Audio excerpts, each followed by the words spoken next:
जय हिंद दोस्तों, स्वागत है आप सभी का अपने YouTube channel practice with Ravi में।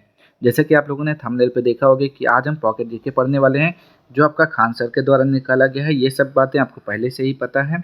जिसमें हम क्या पढ़ेंगे, सामान्य ज्ञान पढ़ेंगे, जो कि आपका बहुत ही किसी भी एग्जाम के लिए बहुत ही इंपॉर्टेंट होता है आपका, ठीक, ये बुक आपके लिए। तो इसी बुक को हम आज से स्टार्ट करने वाले हैं पढ़ने के लिए। देख लेंगे यहाँ पे, ये सारे आपके दिए हुए हैं। क्वेश्चन आपका यहाँ से स्टार्ट होगा, यानी कि प्राचीन भारत से हम पढ़ेंगे। तो प्राचीन भारत में देखिए, ये तो आपका थ्योरी रूप है, लेकिन हम क्या पढ़ेंगे, इसका एमसीक्यू टाइप पढ़ेंगे, यानी कि वन लाइनर होगा अभी, फिर उसके बाद एमसीक्यू भी धीरे धीरे पढ़ेंगे। इसी को मैंने मतलब हाथ से अपने लिख के एक क्या करा है, वन लाइनर फॉर्मेट में तैयार किया है। उसी को हम आज हम पढ़ने वाले हैं, ठीक। जिसमें हम सबसे पहले प्राचीन भारतीय इतिहास के स्रोत में पढ़ेंगे। उसके बाद आगे आपका जो भी होगा, ऐसे सीरियल वाइज पढ़ते चले जाएंगे। आज हम यहाँ पे कहाँ तक पढ़ने वाले हैं, तो देखिए, आज जो हम लगभग यहाँ तक पढ़ेंगे, यहाँ तक हमने लिखा हुआ है अपने हाथों से, यहाँ तक पूरा अच्छे से आप लोग पढ़िएगा, ठीक। तो आप लोग देख सकते हैं। तो चलिए अब स्टार्ट करते हैं आज के वीडियो को। और यदि आप लोग चैनल पर पहली बार आए तो प्लीज़ चैनल को सब्सक्राइब कर लीजिए, क्योंकि ये वीडियो आपके किसी भी एग्जाम के लिए बहुत ही इंपॉर्टेंट होने वाला है। इसके साथ ही डेली एक ना एक वीडियो आपको ऐसे देखने को मिलेगा, ठीक। तो चलिए स्टार्ट करते हैं अपने नोट्स से। यहाँ पे आप देख सकते हैं अपने हाथों से सारा उसी में से आपका तैयार किया हुआ एक सीरियल वाइज अच्छे से लिखा हुआ है। तो इसी को हम आज से पढ़ने वाले हैं, ठीक। चलिए स्टार्ट करते हैं। आपके सारे यहाँ पे देख सकते हैं महत्वपूर्ण क्वेश्चन जो कि आपके पूछे गए हैं या पूछे जा सकते हैं, सारे के सारे आपके एक सीरियल वाइज आपको यहाँ पे देखने को मिलेगा। तो चलिए पहला क्वेश्चन से स्टार्ट करते हैं। यहाँ पे क्या लिखा हुआ है, तो सबसे पहला क्वेश्चन आपका बनता है, अभिलेखों का अध्ययन क्या कहलाता है। तो आप लोग बताएंगे इसका राइट आंसर क्या हो जाएगा। अभिलेखों का अध्ययन क्या कहलाता है, उसे बोलते हैं एपिग्राफी बोलते हैं, ठीक। क्या बोलते हैं, जो अभिलेख होता है उसके अध्ययन को बोलते हैं एपिग्राफी। जिसे मानव के अध्ययन को क्या बोलते हैं, मनोविज्ञान बोलते हैं, ठीक। ऐसे हर चीज का अध्ययन होता है तो उसका एक डिफाइंड नाम होता है, ठीक। तो यहाँ पे एपिग्राफी लिखा हुआ है। फिर आपसे पूछेगा कि सर्वाधिक प्राचीन अभिलेख किस स्थान से प्राप्त हुए हैं। बहुत ही इंपॉर्टेंट क्वेश्चन पूछता जरूर है, आप लोग अगर पढ़े होंगे तो मालूम होगा आपको। सर्वाधिक प्राचीन अभिलेख किस स्थान से प्राप्त हुए हैं, तो मध्य एशिया के बोगजकोई नामक स्थान से प्राप्त हुए हैं। लगभग 1400 ईसा पूर्व में प्राप्त हुए हैं, ठीक। कहाँ पे, मध्य एशिया के बोगजकोई नामक स्थान से प्राप्त हुए हैं। आपसे पूछेगा कि सर्वाधिक प्राचीन अभिलेख किस स्थान से प्राप्त हुए हैं, तो मध्य एशिया के बोगजकोई नामक स्थान से प्राप्त हुए हैं। फिर नेक्स्ट है यहाँ पे, भारत में सबसे प्राचीन अभिलेख किसके हैं, यानी कि भारत में सबसे प्राचीन अभिलेख मिले हैं तो किसके मिले हैं, तो अशोक के मिले हैं, लगभग 300 ईसा पूर्व पहले। नेक्स्ट है यहाँ पे, भारतीय पुरातत्व विभाग का जनक किसे कहा जाता है, तो आपको मालूम होना चाहिए किसे बोलते हैं।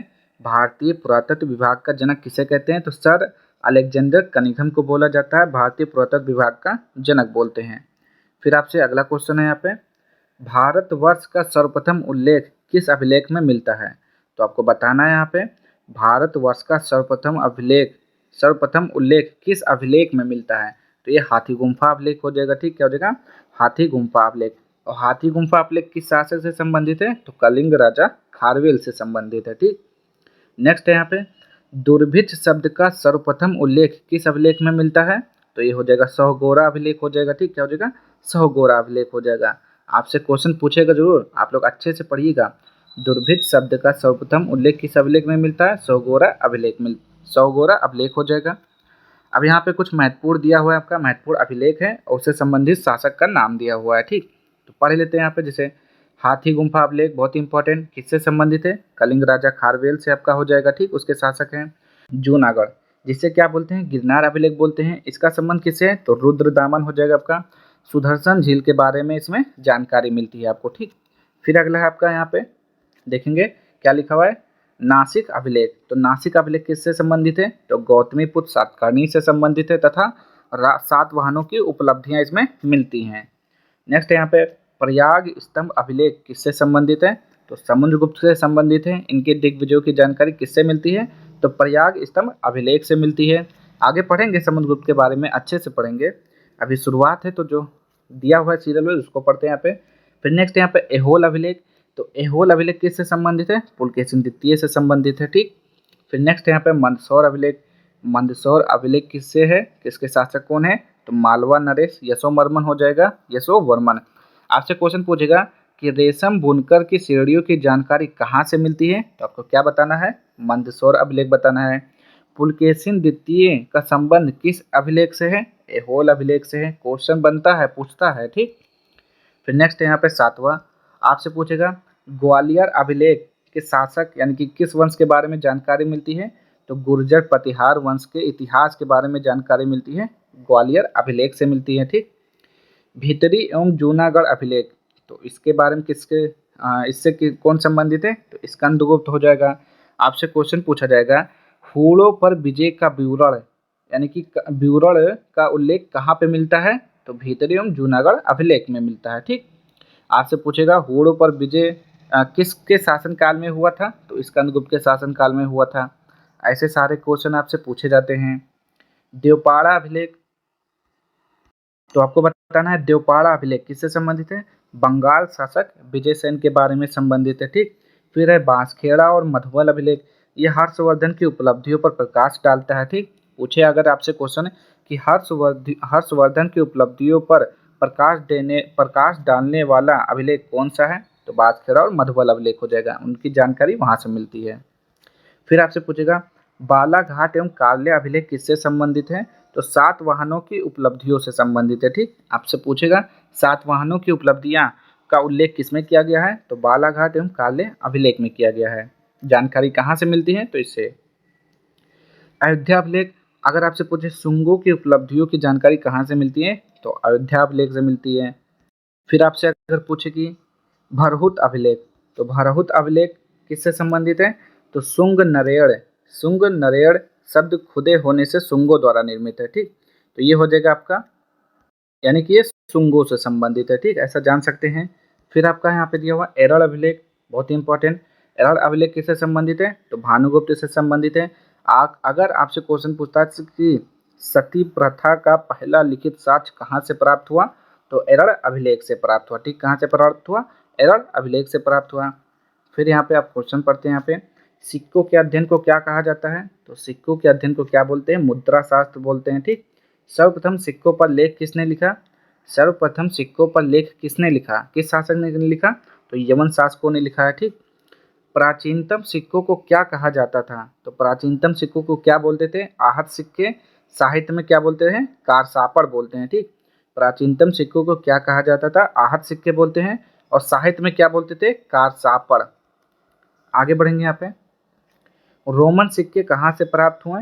तो आपको बताना है यहाँ पे कि रोमन सिक्के कहाँ से प्राप्त हुए हैं। तो अरिकमेडु से प्राप्त हुए हैं, जो कि कहाँ पर है? पुदुचेरी के पास है आपका। फिर आपसे अगला क्वेश्चन पूछेगा उत्तर भारतीय मंदिरों की कला शैली क्या कहलाती है? यानी कि किस शैली में बनी हुई है? तो उत्तर भारतीय मंदिरों की जो कला शैली है उसे बोलते हैं नागर शैली। क्या बोलते हैं? नागर शैली। अब देख लेते हैं यहाँ पे दक्षिण भारतीय मंदिरों की कला शैली को क्या बोलते हैं? द्राविड़ शैली बोलते हैं, ठीक। उत्तर भारतीयों का याद रखेंगे अच्छे से, ठीक, पूछता है। उत्तर भारतीय मंदिरों की कला शैली को नागर शैली, दक्षिण भारतीय मंदिरों की कला शैली को द्रविड़ शैली बोलते हैं। इसी में आगे पूछेगा कि वे मंदिर जिनमें नागर एवं द्रविड़ दोनों शैलियों का प्रयोग हुआ है उन्हें क्या कहते हैं, ठीक। उस शैली को क्या बोलते हैं जिनमें नागर शैली और द्रविड़ शैली दोनों का प्रयोग हुआ है? तो उसे बोलते हैं बेसर शैली, ठीक। इन दोनों के मिश्रण से क्या बना है? बेसर शैली बना हुआ है। आगे बढ़ते हैं, यहाँ पे अगला क्वेश्चन, भारत का सबसे प्राचीन ग्रंथ कौन सा है? बहुत इंपॉर्टेंट क्वेश्चन। भारत का सबसे प्राचीन ग्रंथ कौन सा है? तो वेद होता है। क्या होता है? वेद होता है। वेद का शाब्दिक अर्थ पूछेगा तो ज्ञान बताएंगे, ठीक। वेद का शाब्दिक अर्थ क्या होता है? ज्ञान होता है। वेद के रचनाकार या उसके रचयिता कौन है? संकलनकर्ता कौन है? तो महर्षि कृष्ण द्वैपायन वेद व्यास हो जाएगा राइट आंसर, ठीक। पूछेगा वेद के संकलनकर्ता कौन है? महर्षि कृष्ण द्वैपायन वेद व्यास। वेदों की संख्या पूछे तो आप बताएंगे 4 हो जाएगा, ठीक। क्या हो जाएगा? वेदों की संख्या कितनी है? 4 है आपका। कौन कौन से होते हैं? और ऋग्वेद होता है, सामवेद होता है, यजुर्वेद होता है, अथर्ववेद होता है, ठीक। वेद कितने प्रकार के? 4 प्रकार के होते हैं। फिर अगला क्वेश्चन आपसे पूछेगा सबसे प्राचीन वेद कौन सा है? सबसे प्राचीन वेद कौन सा है? तो आपको मालूम है ऋग्वेद हो जाएगा राइट आंसर, ठीक। सबसे प्राचीन वेद कौन सा है? ऋग्वेद है। ऋचाओं के क्रमबद्ध ज्ञान के संग्रह को क्या कहा जाता है? क्वेश्चन बनेगा आपका यहाँ पे कि ऋचाओं के क्रमबद्ध ज्ञान के संग्रह को क्या कहते हैं? तो उसे ऋग्वेद बोलते हैं, ठीक। क्या बोलते हैं? ऋग्वेद बोलते हैं। अगर आपसे पूछे कि ऋग्वेद में कितने मंडल हैं, तो 10 मंडल हैं। पूछे कि कितने सूक्त हैं, 1028 सूक्त हैं। पूछे कि कितनी ऋचाएं, ऋचाओं का मतलब होता है मंत्र, इनको मंत्र बोलते हैं, शॉर्ट फॉर्म में लिख सकते हैं मंत्र। तो मंत्र कितने हैं, 10,462 क्या होते हैं, मंत्र होते हैं। ठीक, फिर नीचे यहाँ पे बढ़िए थोड़ा कि ऋचाओं को पढ़ने वाले और ऋषि को क्या कहते हैं, यानी कि ऋचाओं को पढ़ने वाले को क्या बोला जाता है, उसे होत्र बोलते हैं। क्या बोलते हैं, होत्र बोलते हैं। फिर नेक्स्ट है यहाँ पे, ऋग्वेद में सूर्य देवता का वर्णन किस मंडल में है। ऋग्वेद में सूर्य देवता का वर्णन किस मंडल में है, तो तीसरे मंडल में हो जाएगा। सूर्य देवता किसको समर्पित है, तो सावित्री को समर्पित है। ठीक, सूर्य देवता किसको समर्पित है, सावित्री को समर्पित है। सूर्य देवता का वर्णन किस मंडल में है, तीसरे मंडल में है। फिर है 90वें मंडल में क्या मिलता है, तो 90वें मंडल में आपका सोम देवता का उल्लेख किया गया है। ठीक, अगर आपसे क्वेश्चन पूछे कि सोम देवता का उल्लेख किस मंडल में है ऋग्वेद के, तो 90वें मंडल में है। गायत्री मंत्र का उल्लेख किस वेद में है, तो गायत्री मंत्र का उल्लेख किस वेद में है, ऋग्वेद में है। ठीक, याद रखेंगे अच्छे से, गायत्री मंत्र का उल्लेख किस वेद में है, ऋग्वेद में है। आगे देखेंगे यहाँ पे, तो ऋग्वेद का उपवेद अगर पूछे तो क्या बताएंगे, आयुर्वेद हो जाएगा। ठीक, जितने देखिए वेद 4 होते हैं, तो इन चारों के उपवेद भी होते हैं 4।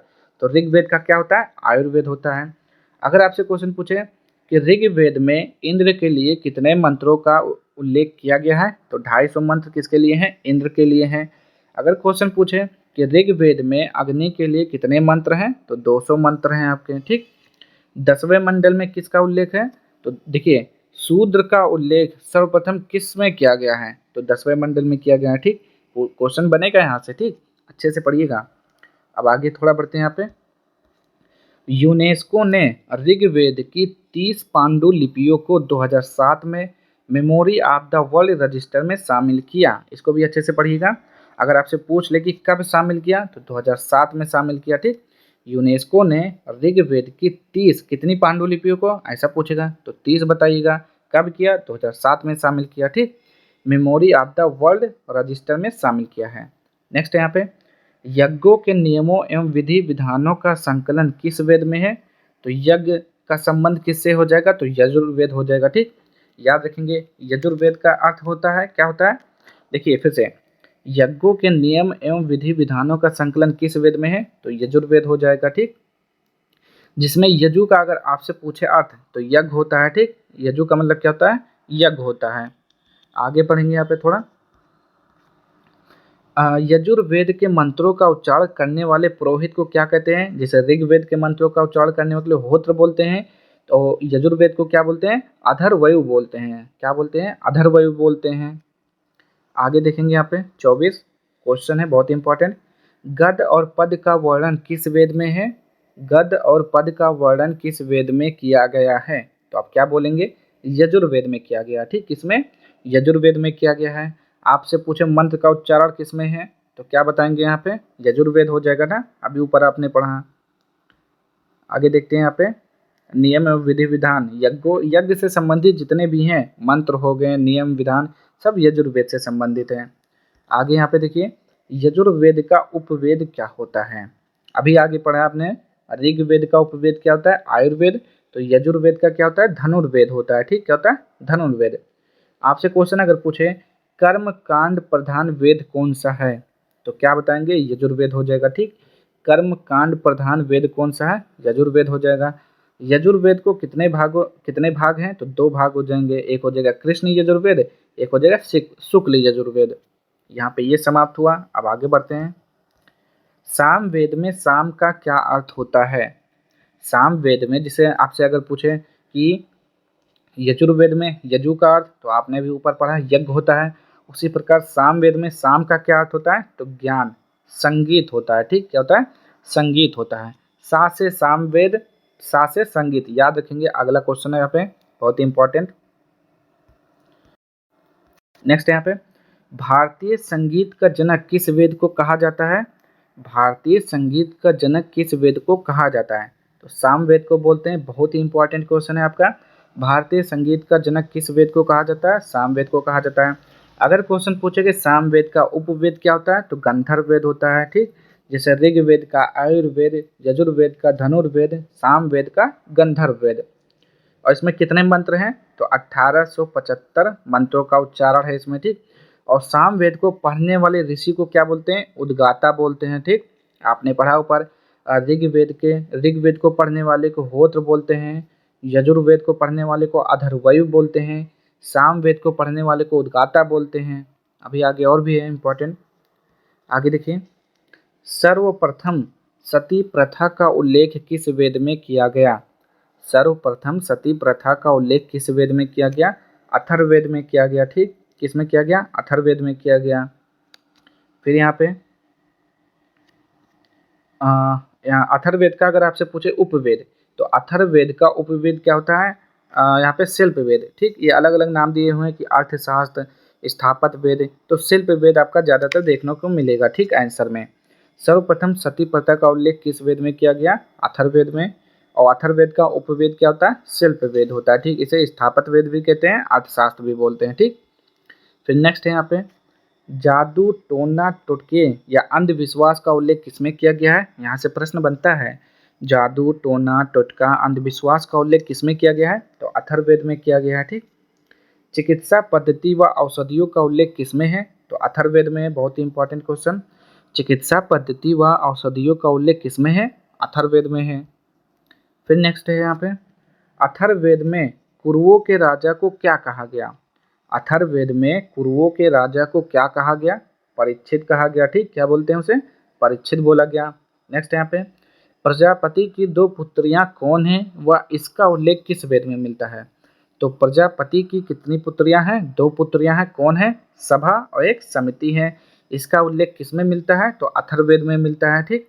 पूछेगा प्रजापति का संबंध किससे है, तो अथर्ववेद से है। कितनी पुत्रियां हैं, 2 हैं, सभा समिति। आगे बढ़ते हैं यहाँ पे, अथर्ववेद का प्रतिनिधि सूक्त किसे माना जाता है, अथर्ववेद का प्रतिनिधि सूक्त किसे माना जाता है, तो पृथ्वी सूक्त को बोलते हैं, ठीक। क्या बोलते हैं उसे, पृथ्वी सूक्त। फिर नेक्स्ट यहाँ पे, अथर्ववेद को पढ़ने वाले को क्या कहते हैं, आपने ऊपर पढ़ा, ऋग्वेद को पढ़ने वाले को होत्र कहते हैं, यजुर्वेद को पढ़ने वालों को अथर्वयु बोलते हैं, सामवेद को पढ़ने वाले को उद्गाता बोलते हैं, अथर्ववेद को पढ़ने वाले को ब्रह्मा कहते हैं। क्या बोलते हैं, ब्रह्मा। नेक्स्ट है यहाँ पे, और राज्य अभिषेक के नियम एवं प्राचीन राजाओं के नाम का वर्णन किस ब्राह्मण ग्रंथ में है, तो ऐतरेय ब्राह्मण ग्रंथ हो जाएगा, ठीक। याद रखेंगे अच्छे से, राज्य अभिषेक के नियम एवं प्राचीन राजाओं के नाम का वर्णन किस ब्राह्मण ग्रंथ में है, ऐतरेय ब्राह्मण ग्रंथ हो जाएगा, ठीक। फिर नेक्स्ट क्वेश्चन है, गांधार, शल्य, कैकेय, कुरु, पांचाल, कौशल, विदेह आदि राजाओं के नाम का उल्लेख कहाँ मिलते हैं, तो शतपथ ब्राह्मण में मिलता है, ठीक। क्वेश्चन पूछा हुआ है तभी यहाँ पे लिखा हुआ है, गांधार, शल्य, कैकेय, कुरु, पांचाल, कौशल, विदेह आदि राजाओं के नाम का उल्लेख कहाँ मिलता है, तो शतपथ ब्राह्मण में मिलता है, ठीक। आगे देखेंगे यहाँ पे, और देखिए यहाँ पे ऊपर क्या है, राज्य अभिषेक के नियम एवं प्राचीन राजाओं के नाम। जब ऐसा पूछे प्राचीन राजाओं के नाम तब बताइए ऐतरेय, और जब इनका नाम देके पूछे तो शतपथ ब्राह्मण। आगे बढ़ते हैं यहाँ पे, अब यहाँ पे देखिए कुछ दिए हुए हैं ब्राह्मण ग्रंथ में, उसके वेद, उपनिषद और ब्राह्मण ग्रंथ कौन किससे संबंधित है। जैसे ऋग्वेद में उपनिषद से कौन है, यहाँ पे ऐतरेय हो जाएगा। उपनिषद की संख्या कितनी होती है, 108 होती है, ठीक। 108 होती है उपनिषद की संख्या। चलिए अभी आगे पढ़ेंगे आप लोग, अभी यहाँ पे ये पढ़िए उपनिषद। देखिए ऋग्वेद का उपनिषद क्या हो जाएगा आपका, ऐतरेय हो जाएगा, कौशितकी हो जाएगा, ठीक। ब्राह्मण ग्रंथ कौन सा हो जाएगा, ऐतरेय एवं कौशितकी ब्राह्मण ग्रंथ। आपसे क्वेश्चन पूछे अगर कि ऐतरेय ब्राह्मण ग्रंथ का संबंध किससे है, तो ऋग्वेद से है। शतपथ ब्राह्मण ग्रंथ का संबंध किससे है, तो यजुर्वेद से है, ठीक। देखते हैं यहाँ पे, तो यजुर्वेद का उपनिषद क्या हो जाएगा, कठ, श्वेताश्वर, ईश, तैतरेय, मैत्रायणी, बृहदारण्यक। इन सभी उपनिषद, ये सभी उपनिषद जो हैं किससे संबंधित हैं, यजुर्वेद। अब इसका ब्राह्मण ग्रंथ क्या हो जाएगा यजुर्वेद का, तो ये हो जाएगा शतपथ एवं तैत्तिरीय ब्राह्मण। ये दोनों किसके हैं, यजुर्वेद के ब्राह्मण ग्रंथ हैं। फिर नेक्स्ट है यहाँ पे आपका सामवेद। सामवेद में क्या हो जाएगा, उपनिषद कौन सा है, तो छंदोग और केन उपनिषद किसके हैं, तो सामवेद के उपनिषद हैं, ठीक। अब इसमें देखते हैं षड्विंश ब्राह्मण। देखिए इसमें क्या होता है, षड्विंश ब्राह्मण होता है और इसे तांडे ब्राह्मण भी कहा जाता है। किसे तांडे ब्राह्मण कहते हैं, तो षड्विंश ब्राह्मण को, ठीक। ये किससे संबंधित है? सामवेद से संबंधित है। ठीक, फिर नेक्स्ट है यहाँ पे अथर्ववेद। तो इसमें उपनिषद कौन कौन से हैं? तो मुंडक हो जाएगा, प्रश्न हो जाएगा, ये प्रश्न गलत लिखा हुआ, ठीक, और मांडुक, ये उपनिषद किससे हैं? अथर्ववेद के हैं। अगर आपसे पूछे कि गोपद अथर्ववेद का ब्राह्मण कौन सा है? तो गोपद ब्राह्मण हो जाएगा। अगर क्वेश्चन पूछे गोपद ब्राह्मण किसका मतलब किससे संबंधित है? तो अथर्ववेद का एकमात्र ब्राह्मण है गोपद ब्राह्मण। अब आगे बढ़ते हैं। यहाँ पे यहाँ देखिए उपनिषद की संख्या कितनी है तथा उपनिषद का शाब्दिक अर्थ क्या होता है। ठीक, तो उपनिषद की संख्या कितनी होती है? तो पहली बार तो आप जानिए 108 होती है। ठीक, 108 होती है उपनिषद की संख्या, लेकिन प्रमाणित कितने हैं? प्रमाणित आपके 12 हैं। आगे बढ़ते हैं। यहाँ पे उपनिषद का शाब्दिक अर्थ। तो उपनिषद का शाब्दिक अर्थ होता है गुरु के समीप बैठकर ज्ञान प्राप्त करना, यानी कि अध्ययन करना। ठीक, उपनिषद में क्या होता है? गुरु के समीप बैठकर अध्ययन करना या ज्ञान प्राप्त करना। वेदांत किसे कहते हैं? तो वेदांत किसे कहते हैं? तो उपनिषद को ही क्या बोलते हैं? वेदांत बोलते हैं। ठीक, और उपनिषद प्रमाणिक उपनिषदों की संख्या कितनी है? 12 है। टोटल पूछेगा तो 108 बताना है आपको। नेक्स्ट है यहाँ पे यम व नचिकेता का संवाद किसमें है? तो यम व नचिकेता का संवाद जो है वो कठोपनिषद में दिया गया है। ठीक, किसमें? कठोपनिषद में दिया गया है। फिर आपसे अगर पूछ ले कि बौद्ध धर्म का पंचशील सिद्धांत एवं श्री कृष्ण का प्राचीनतम उल्लेख किस उपनिषद में मिलता है? फिर से सुनिए, बौद्ध धर्म का पंचशील सिद्धांत एवं श्री कृष्ण का प्राचीनतम उल्लेख किस उपनिषद में मिलता है? तो छंदोक उपनिषद हो जाएगा आपका राइट आंसर। फिर नेक्स्ट है यहाँ पे 40, भारत का राष्ट्रीय आदर्श वाक्य सत्यमेव जयते किस उपनिषद से लिया गया है? इसको आपको पूछने का पता ही नहीं, ये तो आपने पढ़ा भी होगा कहीं ना कहीं। ठीक, तो भारत का राष्ट्रीय आदर्श वाक्य क्या है? अगर क्वेश्चन पूछें तो सत्यमेव जयते हैं। किस उपनिषद से लिया गया है? मुंडको उपनिषद से लिया गया। ठीक, किसे? मुंडको उपनिषद से लिया गया है। यहाँ पे देखेंगे 4 आश्रम व्यवस्था का उल्लेख किसमें है? यानी कि 4 आश्रम व्यवस्था का उल्लेख किसमें है बताएंगे आप लोग। तो इसका उल्लेख है आपका जबालोपनिषद हो जाएगा। ठीक, क्या हो जाएगा? जबालोपनिषद हो जाएगा। ठीक, 4 आश्रम व्यवस्था का उल्लेख किसमें है? जबालोपनिषद में हो जाएगा। ठीक, फिर यहाँ पे है बौद्ध धर्म के अष्टांगिक मार्ग का उल्लेख किसमें है? बौद्ध धर्म के अष्टांगिक मार्ग का उल्लेख किसमें है? तो ऐतरेय उपनिषद हो जाएगा यहाँ पे राइट आंसर। ठीक, क्या हो जाएगा? ऐतरेय उपनिषद हो जाएगा। अहम ब्रह्मास्मि एक सेंटेंस है, अहम ब्रह्मास्मि, मैं हूँ ब्रह्मा हूँ। पुनर्जन्म का सिद्धांत एवं याज्ञवल्क्य क्या हो जाएगा? याज्ञवल्क्य गार्गी संवाद का वर्णन किसमें है? तो बृहदारण्यक उपनिषद हो जाएगा। ठीक, अच्छे से यहाँ पे देखिएगा, अहम ब्रह्मास्मि, पुनर्जन्म का सिद्धांत एवं याज्ञवल्क्य गार्गी संवाद का वर्णन किसमें है? बृहदारण्यक उपनिषद हो जाएगा। चलिए ये हो गया। अब आगे देखते हैं यहाँ पे वेदांग की संख्या कितनी है? तो वेदांगों की संख्या कितनी होती है? 6 होती है। और कौन कौन से होते हैं आपसे पूछ ले अगर, तो शिक्षा, कल्प, व्याकरण, निरुक्त, छंद, ज्योतिष। वेदांगों की संख्या कितनी है? 6 होती है। ठीक, और यहाँ पे एक क्वेश्चन आपका था 4 आश्रम कौन कौन से? ठीक, तो यहाँ पे आप बता देते हैं 4 आश्रम आपके कौन से होते हैं। तो एक होता है आपका ब्रह्मचर्य होता है। ठीक, क्या होता है? ब्रह्मचर्य। दूसरा होता है गृहस्थ होता है। ठीक, तीसरा होता है आपका वानप्रस्थ होता है। चौथा क्या होता है? संन्यास होता है। ये आपके 4 आश्रम दिए गए हैं। अब देखते हैं यहाँ पे अगला क्वेश्चन कि कल्प सूत्र के कितने भाग हैं? तो कल्प सूत्र के कितने भाग हैं? 3 भाग हो जाएंगे, स्रोत सूत्र, गृहस्थ सूत्र और क्या हो जाएगा? धर्म सूत्र हो जाएगा। ठीक, क्या हो जाएगा? धर्म सूत्र। फिर अगला क्वेश्चन देखते हैं यहाँ पे 46, सबसे प्राचीन धर्मसूत्र कौन सा है? तो गौतम धर्मसूत्र हो जाएगा। ठीक, सबसे प्राचीन धर्मसूत्र कौन सा है? गौतम धर्मसूत्र हो जाएगा। पुराण का शाब्दिक अर्थ क्या होता है? तो प्राचीन आख्यान हो जाएगा, आख्यान। ठीक, पुराण का शाब्दिक अर्थ क्या होता है? प्राचीन आख्यान। पुराणों की संख्या पूछेगा तो 18 होता है। पुराणों की संख्या कितनी है? 18 यहाँ पे है। फिर है पुराणों की रचना किसने की? तो लोमहर्ष एवं उग्र श्रवा ने किया। ठीक, पुराणों की संख्या 18 है। पुराणों का जो अर्थ है प्राचीन आख्यान हो जाएगा। पुराणों की रचना लोमहर्ष एवं उग्र श्रवा ने किया। सबसे प्राचीन पुराण पूछ लेगा तो मत्स्य पुराण बताएंगे। सबसे प्राचीन पुराण कौन सा है? मत्स्य पुराण है। यहाँ पे देखेंगे कुछ इंपॉर्टेंट, जैसे वायु पुराण से किसकी जानकारी मिलती है? तो गुप्त वंश के बारे में जानकारी मिलती है। ठीक, वायु पुराण से याद रखेंगे, वायु दिखाई नहीं देती यानी कि गुप्त होती है, तो वायु का किससे हो जाएगा, गुप्त वंश हो जाएगा। विष्णु पुराण का संबंध मौर्य वंश से संबंधित है। ठीक, विष्णु पुराण यानी कि विष्णु जी को क्या पसंद है, तो मौर्य पसंद है, तो मौर्य पंख से याद कर लेंगे, मौर्य वंश याद कर लेंगे। ठीक, फिर यहाँ पे मत्स्य पुराण का क्या हो जाएगा, तो मत्स्य पुराण जो संबंधित है शुंग एवं आंध्र सातवाहन से संबंधित है। ठीक, किससे, आंध्र सातवाहन से संबंधित है। फिर आगे यहाँ पे है क्वेश्चन, सर्वप्रथम पुराणों के ऐतिहासिक महत्व को किसने पढ़ा। सर्वप्रथम पुराणों के ऐतिहासिक महत्व को किसने पढ़ा, तो पाजीटर ने पढ़ा था। किसने, पाजीटर ने पढ़ा था। फिर आपसे यहाँ पे है, वेद, उपनिषद, पुराण और धर्म सूत्र किस भाषा में लिखे गए हैं, तो ये संस्कृत भाषा में लिखे गए हैं। ठीक, किस भाषा में, संस्कृत भाषा में लिखे गए हैं। फिर यहाँ पे है अगला क्वेश्चन, आज के वीडियो का लास्ट क्वेश्चन, वैदिक भजनों एवं मंत्रों के संग्रह को क्या कहा जाता है।